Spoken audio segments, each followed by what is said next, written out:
સાધના વિદ્યાલય મોરદેવીના સૌ વિદ્યાર્થી મિત્રોને મારા નમસ્કાર. તમારા સૌના પ્રિય શિક્ષક શ્રી વિશાલે ચાવડાના માર્ગદર્શન હેઠળ આજે આપણે વિજ્ઞાનના એક ખૂબ જ રસપ્રદ પ્રકરણ આપણો પર્યાવરણની સફર પર નીકળવાના છીએ. તો તૈયાર છો ને આપણી આસપાસની દુનિયાના રહસ્યોને જાણવા? ચલો શરૂ કરીએ. આજે આપણે શું શું શીખવાના છીએ એના પર એક નજર કરી લઈએ. સૌથી પહેલાં આપણે સમજીશું નિવસન તંત્ર શું છે, એટલે કે પ્રકૃતિનું ઘર કેવું હોય છે. પછી આપણે એક જાસૂસની જેમ શોધીશું કે ઊર્જાનો પ્રવાહ કેવી રીતે કામ કરે છે, મતલબ કે જંગલની સૌથી મોટી સસ્પેન્સ થ્રિલર કોને ખાય છે. ત્યાર પછી આપણે જોઈશું કે આપણી પ્રવૃત્તિઓની પર્યાવરણ પર શું અસર થાય છે. અને છેલ્લે આપણે શીખીશું કે કચરાનું યોગ્ય વ્યવસ્થાપન કરીને આપણે પૃથ્વીના સુપરહીરો કેવી રીતે બની શકીએ. ચાલો તો પછી જ્ઞાનના સમુદ્રમાં એક ડૂબકી મારીએ. આપણો પહેલો મુકામ છે નિવસન તંત્ર. આ એક મોટા પઝલ જેવું છે અને આપણે આજે તેના બધા ટુકડાઓને જોડીને જોઈશું કે આખી દુનિયા કેવી રીતે ચાલે છે. તો આ નિવસન તંત્ર છે શું? સરળ ભાષામાં કહીએ તો એ એક ક્રિકેટ ટીમ જેવું છે, જેમાં ખેલાડીઓ છે, એટલે કે બધા જ સજીવો, જેમ કે વનસ્પતિ, પ્રાણીઓ અને નાના નાના જીવજંતુઓ. અને એમની પાસે રમવા માટે એક મેદાન પણ છે, એટલે કે હવા, પાણી અને જમીન જેવી નિર્જીવ વસ્તુઓ. જ્યારે આ ખેલાડીઓ અને મેદાન એકબીજા સાથે મળીને કામ કરે છે, ત્યારે જ જીવનની રમત શક્ય બને છે. હવે આ ટીમના બે ભાગ છે.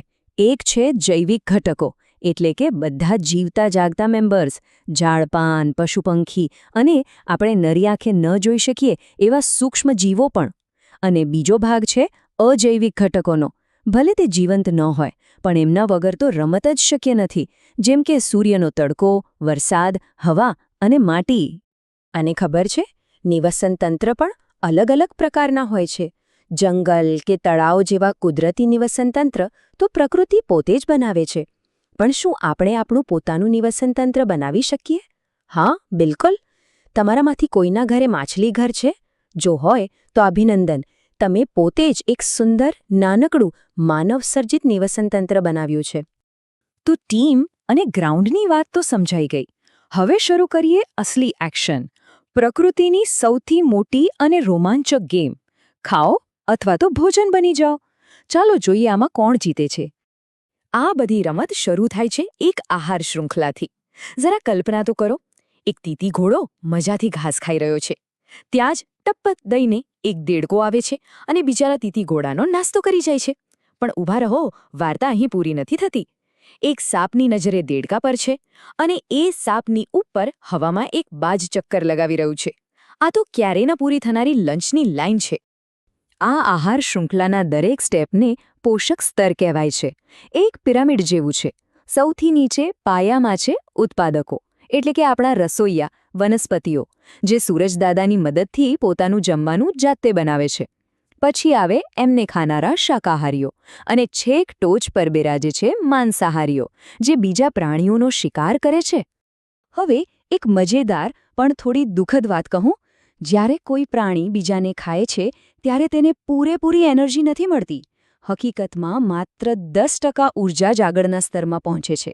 આ તો એવું થયું કે તમે એક આખો પિઝા ઓર્ડર કરો અને તમારા મિત્રો પાસેથી પસાર થઈને તમારા સુધી આવે ત્યાં સુધીમાં ખાલી એક જ સ્લાઇસ વધે. કેવું લાગે? પ્રકૃતિમાં કંઈક આવું જ ચાલે છે. પણ સાચું કહું તો પ્રકૃતિમાં કોઈ પણ વસ્તુ સીધી લાઇનમાં નથી ચાલતી.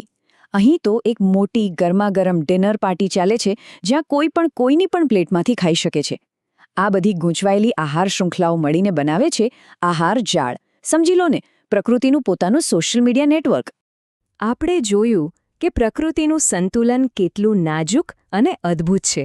પણ આ આખી રમતમાં આપણે, એટલે કે માણસો, ક્યાં છીએ? શું આપણે સારા ખેલાડી છીએ કે પછી આખી રમત બગાડી રહ્યા છીએ? આ એક એવો સવાલ છે જેના વિશે આપણે સૌએ વિચારવું જ જોઈએ. આપણે રોજ જે નાના નાના કામ કરીએ છીએ, જેમ કે જરૂર ન હોય તો પણ લાઇટ ચાલુ રાખવી કે પાણીનો નળ ખુલ્લો છોડી દેવો, શું એનાથી આટલા મોટા પર્યાવરણ પર કોઈ અસર પડતી હશે? ચાલો એક ઉદાહરણથી સમજીએ. વાત કરીએ પૃથ્વીના પોતાના સુપરહીરોની, ઓઝોન સ્તર. આ કોઈ સામાન્ય કવચ નથી હો.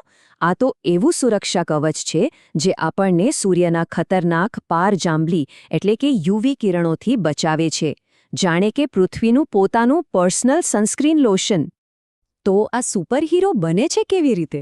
જો સૂર્યના યુવી કિરણો ઓક્સિજનના અણુને તોડે છે, પછી આ તૂટેલો ઓક્સિજનનો અણુ બીજા ઓક્સિજનના અણુ સાથે જોડાઈને ઓઝોન એટલે કે O3 બનાવે છે. સિમ્પલ. પણ પછી વાર્તામાં આવ્યો એક વિલન, CFCs નામનો ગેસ. આપણા જૂના ફ્રિજ અને એસીમાંથી નીકળતો આ ગેસ ઓઝોનનો સૌથી મોટો દુશ્મન છે, જે આ સુરક્ષા કવચમાં કાણા પાડી રહ્યો હતો. પણ આ વાર્તાનો અંત સારું છે. જેવું વૈજ્ઞાનિકોને આ વિલન વિશે ખબર પડી, આખી દુનિયા એક ટીમ બની ગઈ. બધા દેશોએ ભેગા મળીને નક્કી કર્યું કે આપણે આ નુકસાનકારક CFCs બનાવવાનું જ બંધ કરી દઈશું. આ એ વાતનો પુરાવો છે કે જો આપણે બધા સાથે મળીને કામ કરીએ તો આપણે મોટામાં મોટો ફેરફાર પણ લાવી શકીએ છીએ. હવે આ બધી મોટી વાતો પરથી આવીએ આપણી રોજની જિંદગી પર. આપણે પૃથ્વીના સુપરહીરો કેવી રીતે બની શકીએ? જવાબ સાવ સહેલો છે. આપણા ઘરની કચરાપેટીથી શરૂઆત કરીને. સામાન્ય રીતે કચરો બે પ્રકારનો હોય છે. એક છે દોસ્ત કચરો, એટલે કે જૈવ વિઘટનીય, જે થોડા સમયમાં કુદરતી રીતે માટી સાથે ભળી જાય છે. અને બીજો છે દુશ્મન કચરો, એટલે કે જૈવ અવિઘટનીય, જે વર્ષોના વર્ષો સુધી પૃથ્વી પર પડ્યો રહીને તેને બીમાર પાડે છે. તો દોસ્ત કચરામાં કોણ કોણ આવે? શાકભાજી અને ફળોની છાલ, વધેલો ખોરાક, કાગળ, સુતરાઉ કાપડ. અને દુશ્મન કચરાની ગેંગમાં કોણ છે? હા, પેલી પ્લાસ્ટિકની થેલીઓ, કાચની બોટલો અને ધાતુના ડબ્બા, જે ક્યારેય હાર નથી માનતા અને પર્યાવરણને પરેશાન કરતા રહે છે. તો આજનો પાઠ પૂરો કરતા પહેલા એક સવાલ. કલ્પના કરો કે તમે ટ્રેનમાં મુસાફરી કરી રહ્યા છો. તમારી સામે બે વિકલ્પ છે: પ્લાસ્ટિકનો નિકાલજો કપ અથવા માટીની કુલ્હડી. પર્યાવરણના એક સાચા દોસ્ત તરીકે તમારી પસંદગી શું હશે? જવાબ તમારી પાસે છે. આ વિશે જરૂર વિચારજો. આભાર.